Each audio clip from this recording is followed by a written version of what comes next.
Hi, team. Welcome to the Escape Podcast for Star Wars The Old Republic. Coming up, we'll talk about how to fly GSF for your DvL achievements. But first, some game and AIE Guild news. Our broadcast astromech today is EPC 162. Hey, 162, as you swing by Tatooine, pick me up a pizza from that place named after Jabba. Yeah, it's named Jabba Disilogic Tuer Pizza. What else would it be called? With me, as always, is Seema. Hi, Seema. How's it going? It is going great, although I have to say I cannot believe September is almost over. I feels like September just started. Winter Like is coming. yesterday was Labor Day. Yep. But yes, I've been doing some traveling this week, which gave me an opportunity to get some reading slash listening in. So I've been listening to Leviathan Wakes, largely because I wanted to watch it, but I can't watch The Expanse, that is, or Expanse, which played this last past season on Sci-Fi Channel, but I apparently it's not streaming anywhere, so I decided to read the book. And so far, I'm about 10 hours into it. It's really good. I like it. It's been a while since I've read like a really, straight up science fiction book, so I'm enjoying it. I'm working on, let's see, as far as SWTOR goes, I'm working on finishing up uh, Knights of the Fallen Empire chapters for DvL. I actually made a spreadsheet for myself that's just specifically what I have left to do. And to actually finish up the champion level, I really need to focus on the tacticals and getting that Valor rank 5. The Valor rank 5 will take care of itself once I do a few PvP matches. And the chapters, I'll have no trouble finishing them. I just need to really focus on getting the tacticals done because those can be time consuming. And then I'll be done with champion level. Yep. And then I just have one more level to get done in order to get the companions, which is my goal. Excellent. Yeah, I really found the tacticals to go pretty quick. So once you get into it, I think you'll That's you'll good. find that. I Yeah, I'm just about whipped through half them. done with them. Yeah. I did all the ones that there's a solo version of and a couple others, so I'm at least a half done or maybe a little over half done. Well, that is excellent. I could continue to check little things here and there off the DVL list. Continue to put a couple levels on the alts. Really trying to focus on the hard mode flashpoints as the key barrier. But with you being gone this week, I didn't get any extra ones done in the last few days, so I'm going to blame that on you. That's good. So we'll have to do those, and then Yep. we'll have to sort of buckle down, though. We'll see. In a week and a half here, we're going to find out. We're potentially going to get an announcement about the next expansion. And I know we were talking a little bit before the show, placing bets on what we thought that they would announce, and if we thought they would announce a date, and if they were going to announce a date, when we thought that date would be. And I know you were saying you didn't even think they were going to announce a date, and I was Mm-mm. saying yes, they're going to announce a date, and it will be sometime in November. The reason that will be interesting is because they said at least a week or two before that date, when the new expansion comes out, they're going to uh, cut off DVL at that point so they can do some final cleanup before the expansion hits. I think they're going to say when they're going to give us a date. That's what I think they're going to say in the cantina. I, I I mean, hope I'm they not don't. doing that to be funny. That's just what I feel. This is what my heart is telling me. that, that would be sort of crazy. It's not out of the question, but that would mean that they announced when they were going to announce announce the date. But I can see them saying, like we want to start on, we want to do it on November 15th, but we don't know if we can until XYZ falls into place. So we don't want to give the date today. So I can see, I mean, they won't give us all that background, but I can see why you would give a date for a date. Maybe. But Yeah. I know what your point is. They already said that they already gave a date for a date. But did they actually say they were going to give a date? I think they just said No, this it is when was a date info for an will start to announcement. come out about. Yeah. Yeah, this is when they'll start giving info on Eternal Throne. They announced the dev stream when they would announce the date, when they would announce the details. So I just think details mean different things to different people. so yes, Doesn't always mean. we have to go Yeah. deeper. Peel back one more layer. There's more announcing that needs to go on. This week, I also had fun doing our. We had some help because one of our key team members on our ops team, Spherix, is out doing walkabout and sending back amazing pictures of all these wilderness areas of the country. In fact, I asked him, did he ever reply to me? I don't think he did. I asked him so like how remote is he getting in some of these locations? Because the pictures are amazing and beautiful. I wonder if he's like going away from civilization to the point where he's not seeing people for hours and things like that's what I envision. I think that could be the case. Yes, yes, I think so too. So we have Stavis helping us out, which is awesome. He needed a couple set bonuses Yeah. on his tanking set. He's a great tank, but we got a little bit of running of hard mode EV because it's a featured hard mode, some hard mode KP just to do a quick run and get some set bonus pieces out of that. So that was fun. Checking a couple things off tonight for some people on, and even me on DvL. We ran and got all of the data crons, which I had not done to this point because, yeah, it was another one of those little simple things in legendary level that I hadn't bothered with. So we got that done, and we checked off the world bosses again, except for the one in Balsavis, which was gone on all map instances. Thanks, whoever did that. Yeah, I hate when other people play the game The heck, as man. well. So just down to mostly just the hard modes and leveling up a couple of characters still. I also have been doing a little bit of reading. I do like Leviathan Wakes. I've not chased down the to try to see the show. I don't have cable television, so I did not see it that way. I haven't been too disappointed. Yeah. I liked the book so much. I know people say the show is really good, really good. You know that, so people are excited about it. I like the book so much. You know, I mean, they're not my favorite books ever, but I enjoyed the books so much, thought they were so fun that I'm just happy to read the books and have fun with them. If I do get around to seeing the I'm show happy to read sometime, the then maybe it's Yeah, cool. that's how I feel about it too. I'm happy to read the books, but I would watch a show if I could. And like you, I don't have cable TV either. Haven't had for a long time, and I don't miss it. Right.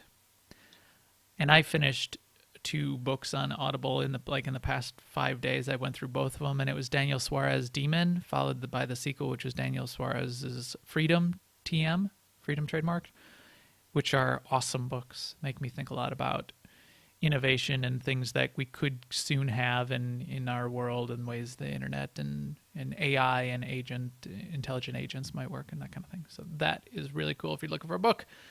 If you are not and you're looking for SWTOR news, we got you covered. Now, an Imperial News Network report. In SWTOR news, we had a little bit of a Musco minute on September 22nd, where Yes. he had a flurry of posts, a couple of the day before and a couple of the day after too, but a flurry of fun sort of responses to a couple of threads that were going on in the forums. They do continue to watch the forums. They don't reply as much as they do watch. We know that they're watching more often than they reply, but let's go through a couple of things that he Yeah. did say. He replied to one rumor that kept going back and forth. Maybe this is what caused him to spend some time on the forums that afternoon. Rumors of weapon use being expanded in the next expansion. So, like, maybe a Vanguard would be able to use a sniper rifle, and maybe a Or an Jedi would. operative would be able to use pistols. Yeah. And he said unequivocally, no, that's not the case. They would they want to continue to keep the themes distinct, especially for visual design purposes. So if you see somebody running around with two blasters on the Imperial side, and it's not an agent, Right. that helps it keep it clear for them. And I'm fine with that. I don't know. Some people are really hung up on it. That they think it would be a really cool thing, and I guess it could be, but I don't have a problem with keeping the weapons sets that I'm supposed to have. It looks cool. A lot of Star Wars to me, a lot of SWTOR, they like the way strongholds work and everything. It keeps to sort of the nice Star Wars-y type of theme. by staying within the lines a little bit on some of that kind of thing. So I'm okay with it. Yeah, I mean, the example of the operative using two pistols, I know that operatives are sometimes frustrated that, they're the only ones that need a vibroblade and they feel, that should be addressed. But I don't know, I kind of like it that way. I'm with you on that. On that same day, he responded in a thread where someone was asking, will we ever have color crystals above plus 41? So, like, in other words, if you put a color crystal in your lightsaber or your pistols or whatever your weapons are, right now the stat cap for any kind of stat in them is plus 41. But he says that's always going to be the case. The stat value is tied to too many things at this point. They're not going to change them on crystals. It's not in the plan at all. So stats will always grow on other things, but for the foreseeable future, crystals are always going to be plus 41, no higher than that anyway. Correct. Which makes sense with all the cartel Yeah. crystals and collections. And it's just I mean, they've said it before, but it's nice to have that validation. Yeah. Since it came up. Yeah. And I don't have any problem with that. If they updated them to plus 62 or whatever, they'd have to take everything in collections that everybody had purchased with money and make them up to plus 62, in which case they're all plus 62. Why did you even bother? Yes, exactly. He did respond to a question about whether we would need to be finishing Knights of the Fallen Empire in order to be able to start Knights of the Eternal Throne. And he clarified and said that while that is highly recommended because the story is a sequel, you will be able to jump directly into Knights of the Eternal Throne if you want. Another point he clarified, the same with starting Knights of the Fallen Empire without having finished your class story, is they will template a bunch of the sort of the state of your character to a bunch of random choices, and let's not get into the debate about whether choices matter or not, which I still think they do. You'll just get a bunch of templated choices chosen for you if you jump right in. So that's another reason, especially on your main characters, you might want to finish Fallen Empire so you get into a known state that matches the way you wanted to play. Also, he hinted that there will be some return to the Empire versus Republic as part of the story. That was an answer to someone asking, will we ever return to Empire versus Republic?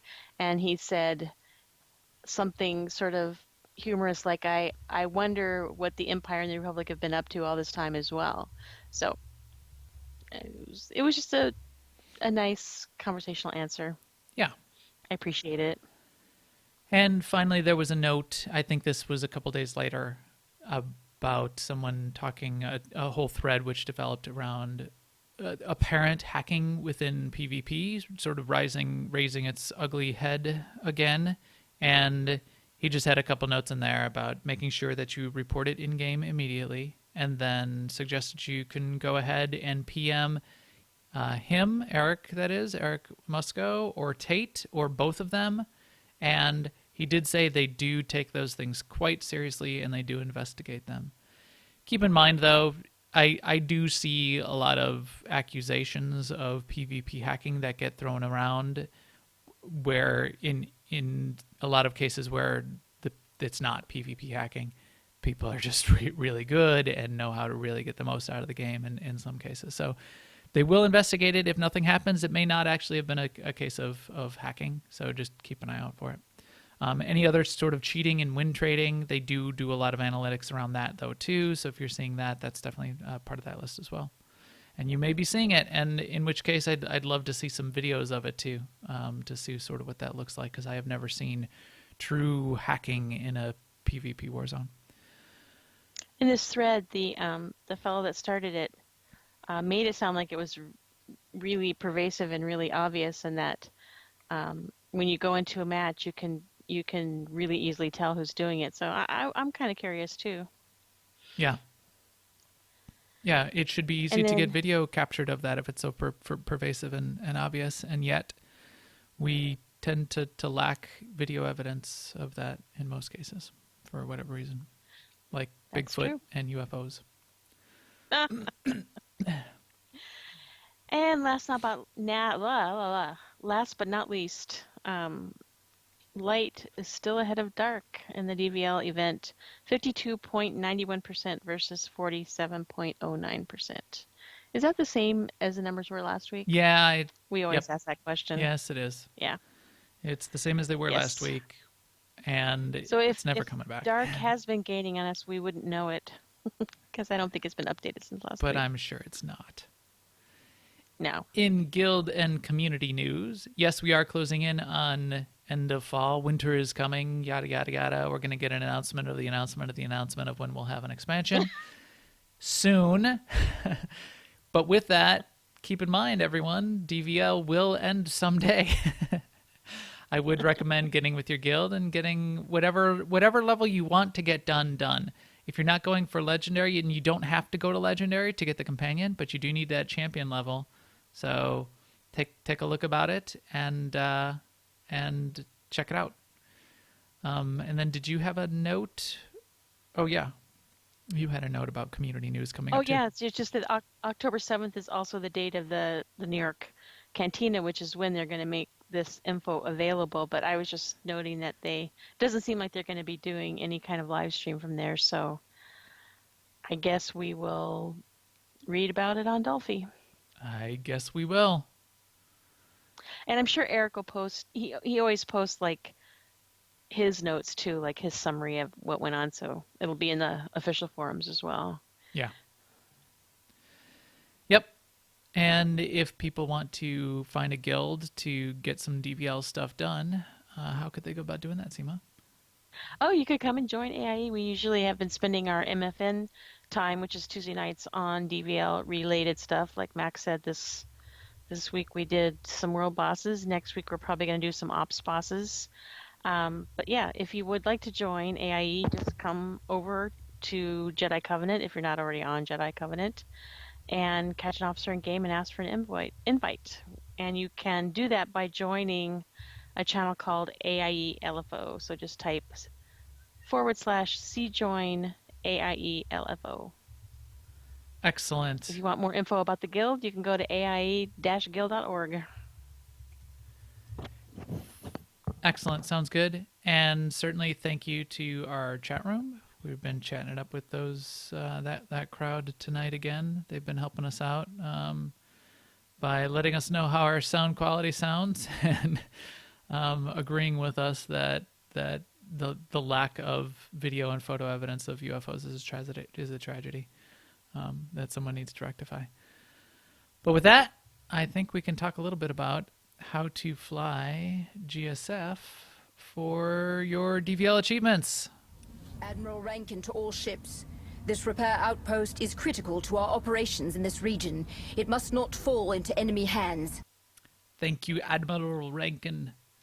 And remember, Admiral Ego is in your Odessan base, helping out there with some of your fleet operations. He's the Republic side admiral that runs things.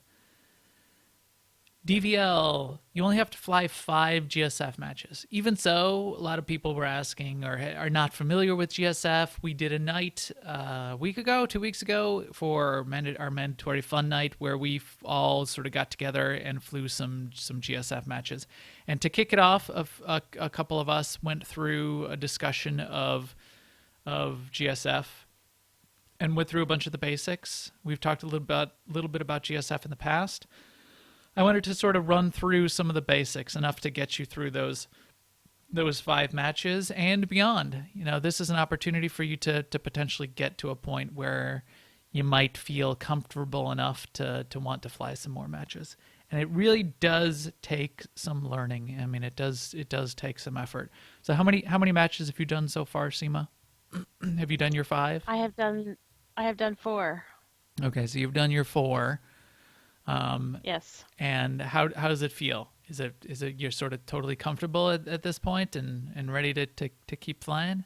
Oh no, I am so far from totally comfortable. I'm totally procrastinating doing that last game. So yeah, I mean, I found that yes, it's still very hard for me to get around. It's still very hard for me to look at the map and kind of figure out what's going on and look at the game window and yes, yes, yes, yes. But I did get a few ships targeted and I did, shoot at them, even though I was probably like 3 or 4 miles too far away from them to hurt them. But yeah. Yeah, so it really does have a bit more of a learning curve than you would expect. When I first got into Yes. GSF, I thought, hey, I'll zone into this thing and PvP is not very hard to pick up. It's hard to do well, but it's not very hard to pick up because you're just using right, your yeah. abilities and you're shooting things. And instead of shooting a mob, you're shooting a player who's right in front of you. And you know how far you shoot, you know how to target, and you aim at you start to target somebody and you hit unload and you shoot them. It's not that way Right. in GSF. So I'll go through a little bit of what I described and how I sort of walked through what I would recommend. And then really to get comfortable, you do have to get in there and do it. I remember back in the day when I started out, and I've said this multiple times since then, I would recommend a dozen matches before you really feel comfortable and not be like, crashing into the spare asteroid here and there and that kind of stuff. So number one, I would certainly recommend is getting into the tutorial and trying things out there. How do you get into the tutorial? You hit H. H is your hangar window. We'll walk through a little bit of what this stuff is. And then that little question mark in the upper right is the tutorial. I would go through the tutorial a few times and just practice. I'll show you what. I'll start it here in a second, and I will tell you what I would recommend doing. And I'll just say while you're doing that, if you have remapped your H key to heroic moment, as why wouldn't you? Because H makes perfect sense for heroic moment. It's the little spaceship down on your mini map, just Yes. to the mid left area of your mini map. You can click on that. This is true. That little ship icon down there. So you have 5 tabs across the top in this Starfighter menu. When you first start out, especially on a DvL character, you're not going to have anything unlocked, and that's perfectly fine. And that's the perfect perspective that we're going to go from. I've played with many characters who have no ships unlocked, have no requisition to buy any new components, and you can still get in there. You can still contribute. You can still have fun. You're not going to be top damage. You're not going to be, untouchable and unkillable. But I still often go in and contribute, and I'll talk about how I do that. The things you will be able to check out, but won't be able to do much about, are your ships tab. You may only have 2 ships. You may have 3. You may have 4. If you did not pre-order, then I don't think you may not have a gunship. You may only have a strike fighter and a scout. If you pre-ordered or you unlocked in some other way, you might also have a gunship. And then finally, if you've unlocked through the cartel market, probably be the only way it would start out on a new character unlocked would be a bomber. So we'll talk about the scout in particular as being an easy one to get started on. I really like also starting on gunships. I would not recommend starting out on a strike fighter. Strike fighters are quite difficult to play well. They're not fast enough to zip around like a scout. They're not powerful enough at range like a gunship.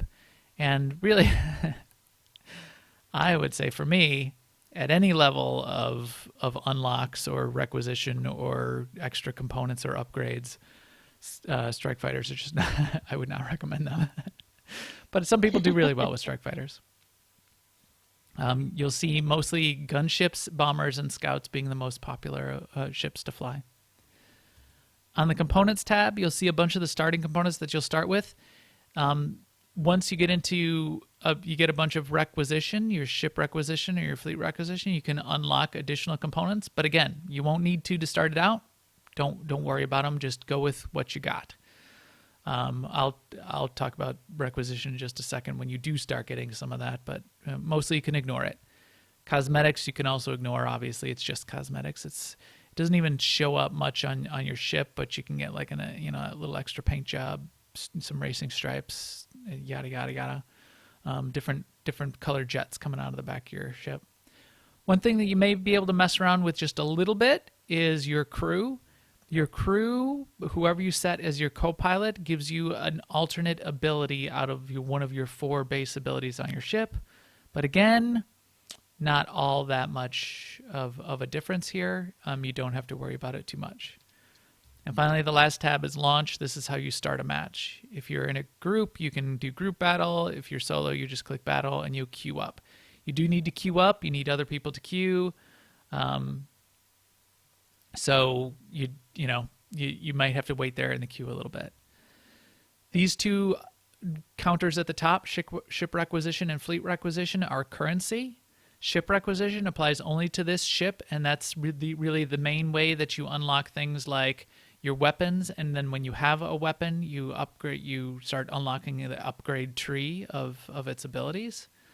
You can upgrade other components. The first thing you'll want to do is narrow in on the component that you want and then start upgrading, so you don't upgrade the component that you actually don't want.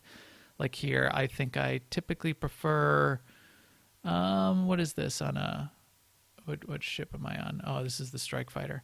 So like on a Scout, I prefer my primary weapon to be, I like rapid fire, or did I not change? Regardless, pick your, yeah, there I didn't change.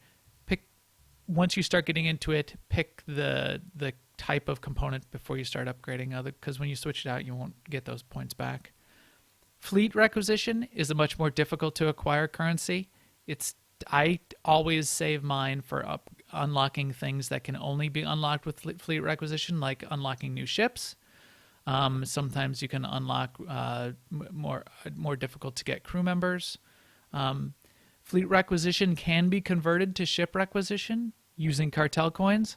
I would not recommend it doing.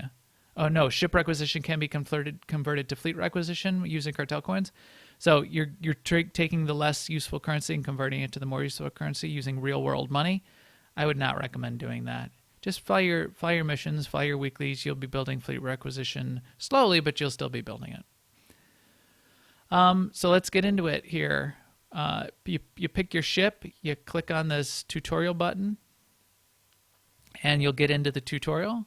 As I said, the tutorial is going to allow you to try out all of the things I'm going to mention and do it a few times. Get comfortable in the tutorial, and you'll be a little more comfortable when you get into your first match. So here you are in your first match. Or in the tutorial you just got in. Let me walk through real quick sort of what's going on here in the window. This round circle up here is your 2 layers of shields, front and rear shields for your ship. As they get damaged, they'll turn yellow, then they'll turn red, and then they'll disappear. And some weapons, then you die. Yeah, then you blow up. Then your little ship here, which is green, starts turning yellow, red, and then it blows up. Don't worry about blowing up. You're going to blow up lots of times. That's what any kind of PvP is about. You're going to die many times. That's cool. You just respawn. Your shields, you can get fancy with your shields in the future. Don't need to worry too much about it again when you start. This next little window is your power pools. F1, F2, F3, F4 control these. And what this says, again, this is slightly advanced, but I use it quite a bit. This says I want to get all of my sort of recharge power focused in one area. My shields look good for now. I'm not flying around. I don't need extra power to my engines. I'm about to shoot somebody.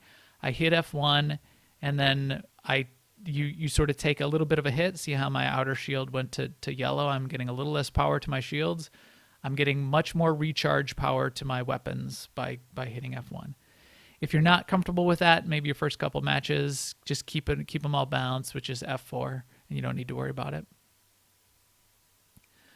The next thing over that you'll see, the chat room is reminding me that on the audio podcast you will not be able to see the screen. So hopefully you'll just have to go through my stellar description of visually what Yes. you're going to see. But these are the kind of things that you'll need to. The tips are gonna be relevant regardless. The next thing you see at the top middle of your screen is the counters for the match that you're going on and the 2 teams. You're always against an enemy team. There's only 2 types of matches that you'll be flying. One is an objective-based match, and one is sort of a death match. Death match is first team to 50 kills wins. On the objective match, you're capturing satellites, and those satellites are ticking up the counter and allow you to get the team that gets to the, I don't know, to 100 or whatever it is first wins in that match. In the satellite match, you'll also see a little icon representing all 3 satellites. In the tutorial, you only see 1 satellite, and you'll also see tiny little circles around the satellites, which will tell you how many defensive turrets are around the satellites. We'll talk about those in just a second when we talk about, especially flying a scout. It's fun to kill those defensive turrets and getting points for that. You do have a targeting window. That's sort of the next window over. As you target something out there in space, as you target an enemy ship, and in the tutorial, you only have the little drones out there in space, little training drones.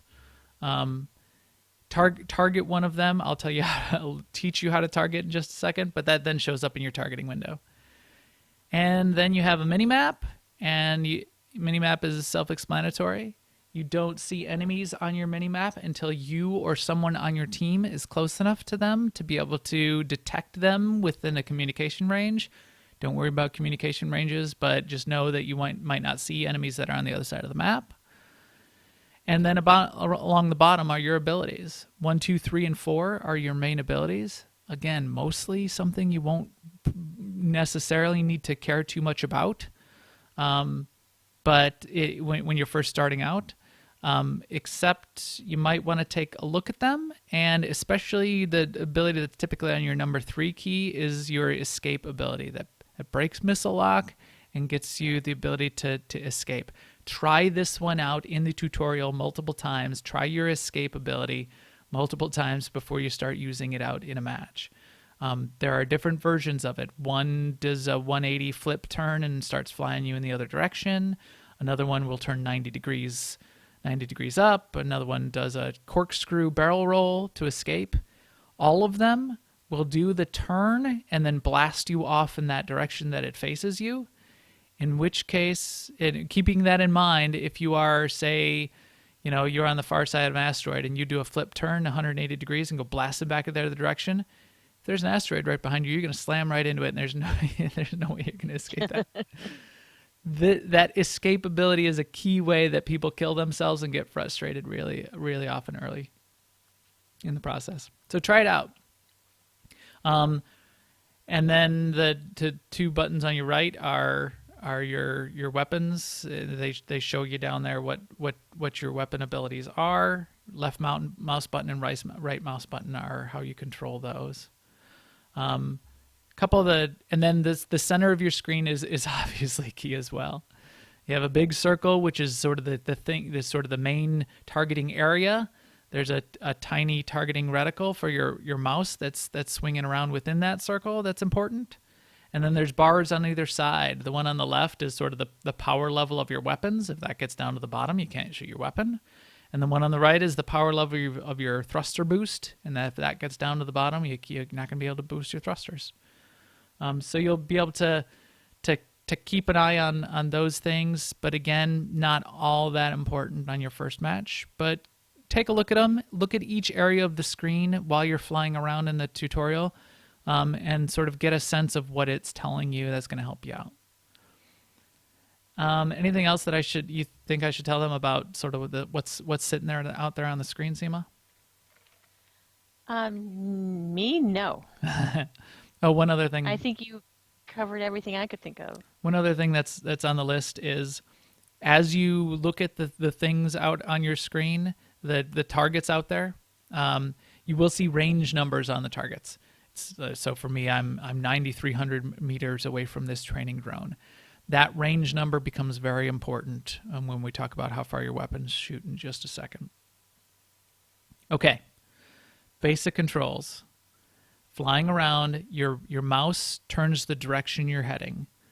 So you need to be swinging your mouse around to be heading up, down, left, right. The enemy gate is down. You may end up getting flipped around. You could be flying straight down. You could you can get very lost when you first start flying GSF because there's no real gravity, right? So if I do a Right. barrel roll and I fly upside down, well, I could fly upside down for the rest of the match, and it if you're used to that, you can actually take advantage of that. But that disorients a lot of people relatively quickly. So practice moving around with the mouse and moving the direction of your ship. Your throttle keys are W and S. As you're just flying around in general, you're going to be at sort of like a mid-level throttle, which means your ship is just going to be flying around at sort of like mid-speed.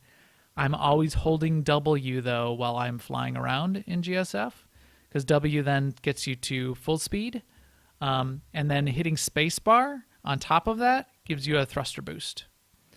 S slows you down and gets you to sort of like 1/3 speed. And then if you hit X, you'll come to a complete stop. Coming to a complete stop is sometimes useful, as we'll talk about in just a second too.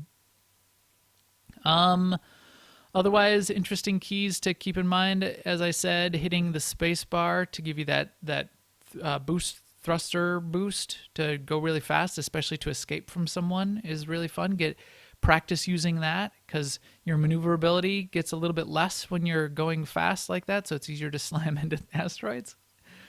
And then V is a nice key to have on hand if you do sort of get disoriented. Hitting V a couple times and holding down the V key will turn you over. So A and D help you do a barrel roll, and there's a couple little advanced moves with being able to strafe. But again, if you get rotated around, you get in a weird place, you can hold down V, and that'll sort of turn you back to up and down, orientation that might be more familiar to you. So DB Roberts is asking, how do you target? Yes. Oh, you're going to get to that though. And so last but not least, targeting.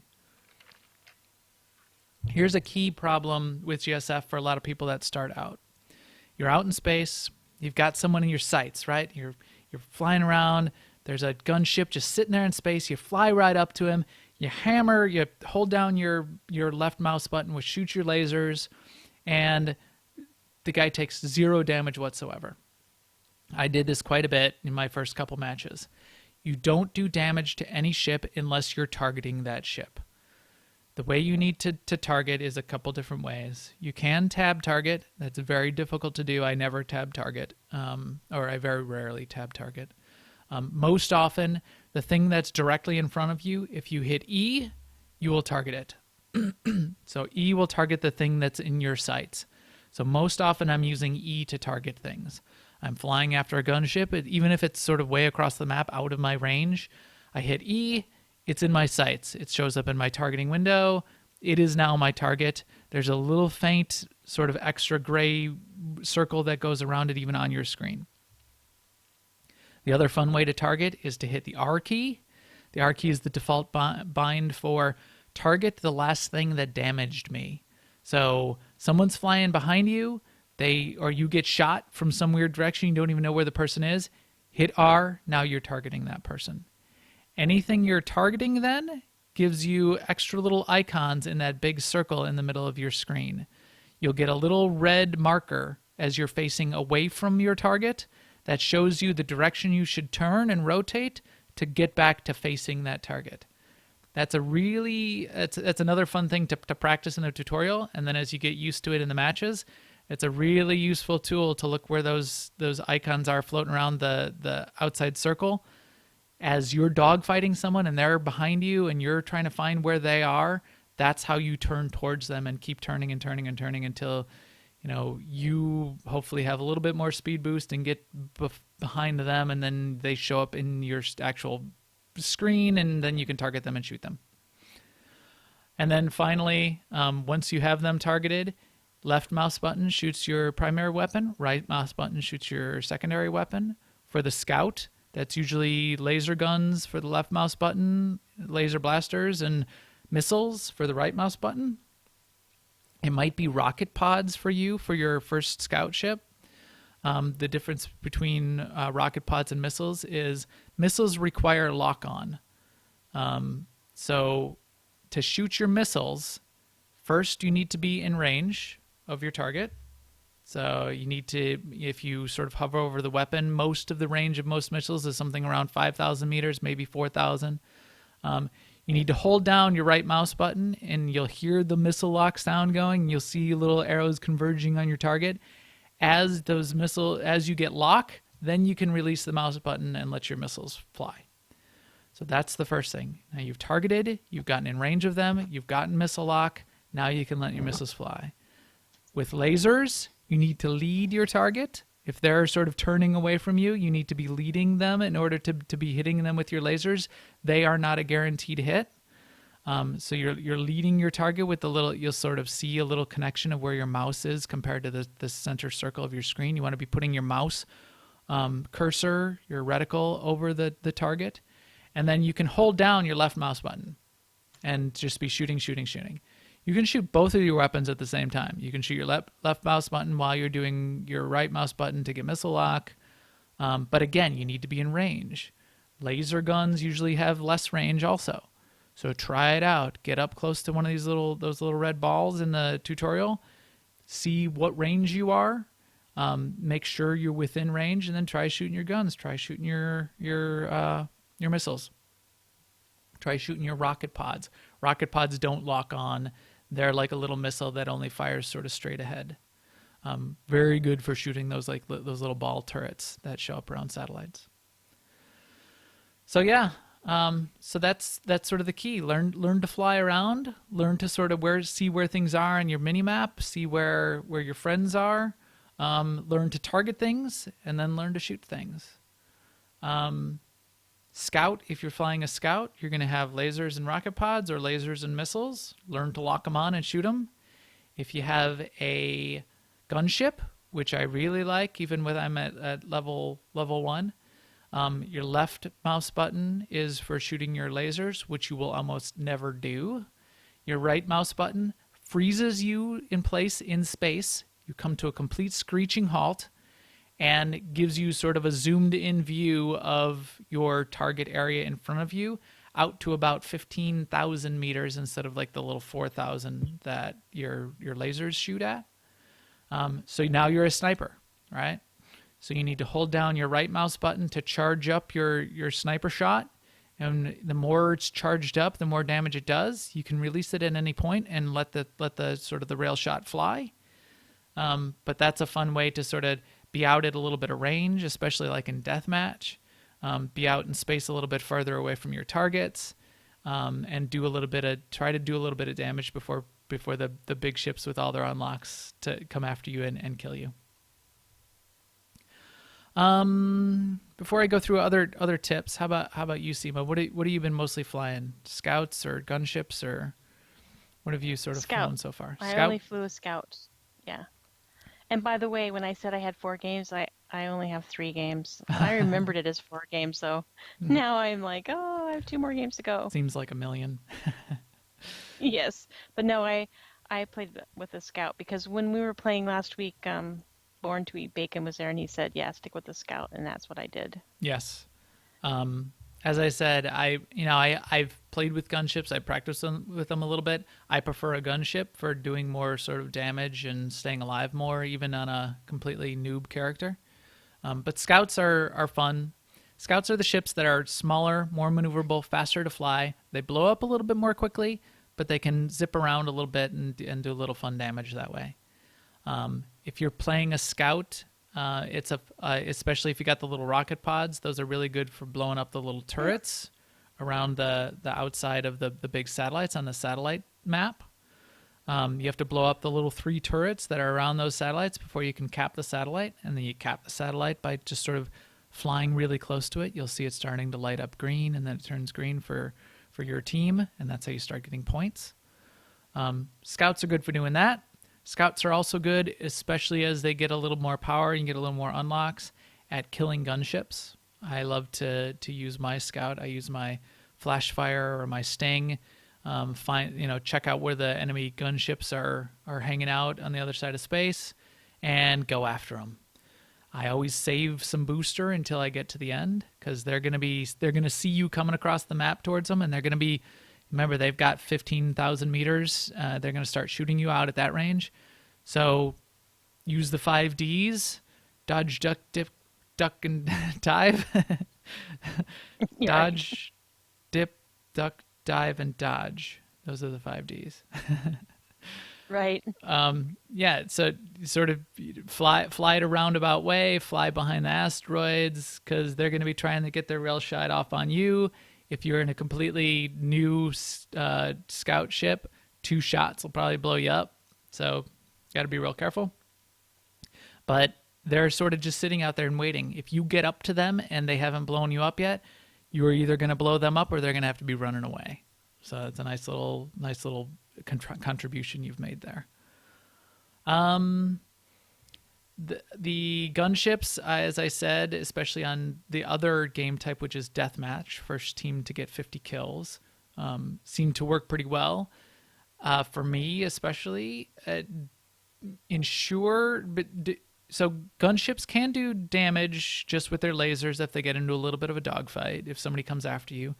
More likely, though, especially in a completely new gunship, you're just going to want to run away. Fly away. Somebody starts coming in your direction, fly away, find another perch, find another place to hide out. Sometimes they like to go high. Sometimes they like to go low. I like to find a place to get away, park myself, off on the side of an asteroid, and then take some more shots. Again, you got to look at the range to your targets. Make sure you're within that 15,000 meter range. And as soon as you're within that 15,000 meter range, then you can start taking shots. If it's another gunship and they're at 16,000 meters and you're at 15 and you start edging close, keep in mind that they're waiting for you to cross that 15,000 meter threshold and then they're going to shoot you. So it's a little game of chicken in that case. I would more likely be waiting and not shooting those enemy gunships, but waiting for like their strike fighters and scouts who are dogfighting your ships in the middle of the field, and trying to pick some of those guys off. There's a couple kinds of weapons. Well, you're just going to start with the one kind of railgun anyway, again with this. So you don't need to worry about the other kinds that do other things. But once it gets more complicated, there's other weapons that will do things like take out more of their shields more effectively, and you can start getting into that too. And finally, bombers. Bombers can be really effective. I'm not that great at flying bombers. We've got a couple guys in the guild that are our bomber crew. So I let them fly the bombers. Bombers, if you got someone who flies bombers, that's really good. That's a good place to keep an eye on where they are and flying back. And when you run away, run back to them. They can drop things like repair turrets. So if you've taken some damage and your ship is yellow or red, you can fly near them and one of their repair turrets can lock onto you and help you out, maybe keep you alive a little bit longer. Otherwise, I think that's about it. Just scout, stay mobile, hit and run, kill some gunships. If you're in a gunship, don't dogfight. Just stay out at range. Find those perches, take a couple shots, move to another place, and expect to die. When you're loading into a match, another thing that took me a couple rounds to figure out is you have to click the ready button before you'll even start the match. Everyone else will start, and you'll just sort of be sitting there on the pick your ship screen. The other thing is you can pick your ship, and you can change your ship every time you blow up. So if you have the scout and the gunship, and I get into maybe I get into a match where I'm going after these turrets, I'm going to try to cap them. We'll fight another day. Admiral Rankin to all ships. This repair outpost is critical. Sorry. I clicked on all my things. But yeah, if I'll often switch ships if it seems like I'm going to do better. So I always use a scout to get to the satellites really quickly to try to cap them. You get a little bit of contribution points for doing that. But then if there's really good dogfighters or bombers around those turrets and I'm having trouble sort of staying alive in my scout, oftentimes that's when I'll switch to a gunship then, and do some damage and clear them out with the gunship, and then maybe switch back to my scout if I blow up. So how's that sound, Seema? Is that matching your experience with what you've done so far? Are you ready to Yes, fly I some would more? just say the you know, if you're like me and you're playing for the very first time, just bring your thick skin with you, and when you go in, you might see someone in chat say, I mean, if you don't go in with your own team, like we were in voice and we could talk to each other, but if you go in on your own, you might see someone in chat say, take A or go to B or defend C or whatever. I would just say, look at the game screen and go where you see the most ships. Don't worry too much about looking at the mini map and trying to go where A, B, and C are, because that was driving me insane. Because every kind of course correction you make, and if you try to check on your mini map to see where you're going, you just end up spinning around. Yes. So just orient yourself in space and go towards where people are, would be my, for your first game. That Yeah. would be my, and then, they'll shoot you down and then you'll start over. Yeah. But yeah, But that's perfectly fine. yeah. And Seema brought up a good point. Find some friends. You can only queue with a group of 4, but if you have two groups of 4 or 3 groups of 4, it can be matches of 8v8 or 12v12 in GSF. You can get all 3 groups on the same team in a match, or maybe you'll fly against each other. And if it's people shooting you, I find even that's easier and more fun than strangers shooting me. And if it's people you're flying with and you're all on the same team and you're all trying to shoot other players, it works out just fine. I agree, but I'll just add too, if it's just you and one other friend, I would say go for that too, because just having one friend to chat with while you're doing it, or, scream out, "Hey, what's happening?" Commiserate with. That's Yeah. what's with helps. Mr. Stinky Face 59 who keeps blowing me up every 5 seconds. I hate this guy. Yeah, exactly. But yeah, I think that's about it. Yeah, I Go for it, man. go for it. And it's only 5, but now you've got everything you need to get those 5 done. And then maybe you'll like it by the time you're done, and you can come fly our GSF nights with Alea Yacht Est. So with that, I doubt it. But go ahead. You might. Nothing against GSF, but for me, it's a stiff learning curve. Yeah. it is. It certainly is. One other last secret I'll tell you. Whenever I start GSF, I turn down my mouse sensitivity, especially if I'm flying a gunship. It helps me zoom in and helps me hone in on my targets much more effectively and not be winging my mouse all over the screen. So I'll turn down my mouse sensitivity going into GSF. When I come back out, I turn it back. So there you go. Little Max secret. Pro tip. And with that, EPC 162 is ready to head out and pick up some pizza on his way around the galaxy to broadcast this podcast to you. Thanks to all of you. I want pizza now. I do now. I do as well. Thanks to all of you for joining us on newoverlords.com, iTunes, YouTube, or live on Twitch. We will stream again next Tuesday night on twitch.tv/newoverlords and probably talk about PvP for your DvL achievements. And we'll do that around 10:30 p.m. Central. Please follow us on Twitter at MaxTheGray and at AIESEMA. Please subscribe to us on YouTube. That would be fun. And come find us on Jedi Covenant and ask us for an AIE Guild invite. We would love to have you. And we will talk to you soon. Oh, later, everyone. Oh my gosh.